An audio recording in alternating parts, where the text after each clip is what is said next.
ဟုတ်ဒီဗီဒီယိုလေးမှာတော့ပေါ့နော်အတစ်တော့ music educator တွေကိုအားပေးချင်တာကတော့အမြဲတမ်း open minded ရှိဖို့အခက်အခဲတစ်ခုခုကြုံလာတယ်ပေါ့နော်ဒီ teaching and learning area မှာအခက်အခဲတစ်ခုခုကြုံလို့ရှိရင်လေကိုနဲ့ဒီနီးစပ်ရ music educator တွေရှိတယ်ပေါ့နော်ဆိုလို့ရှိရင်သူတို့ကိုပွင့်ပွင့်လင်းလင်းသွားပြီးတော့မေးဖို့ပေါ့နော်မေးလိုက်လို့လေကိုယ့်ဘက်ကတော့ဘာမှမဖြစ်ဘူးဘာလို့လဲဆိုတော့သူတို့ကဒီကိုမသိတဲ့ area မှာသူတို့က expert တွေဖြစ်နေနိုင်တယ်ဆိုတော့ကိုယ့်ကိုသူတို့ကအတစ်တော့အကျဉ်းဉာဏ်နေပေးနိုင်တယ်ဆိုတော့ဒါအရန်ကောင်းတဲ့ဟာတစ်ခုပေါ့နော်တစ်ခါလေးကြာရင် music educator အချင်း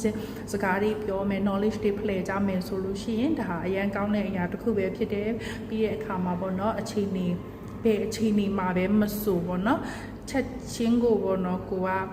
အကေခက်ခဲဟိုချက်ချင်းကိုပြောင်းလဲနိုင်တယ် create လုပ်နိုင်တဲ့စိတ်ကလေးတွေပေါ့နော်ရှိရဲဆိုလို့ရှိရင်အရန်ကိုကောင်းပါတယ်ဒါဆိုလို့ရှိရင်ကိုယ့်ရဲ့ဒီ result အနေနဲ့အရန်ကောင်းတဲ့ performance တွေထွက်လာမှာဖြစ်တယ်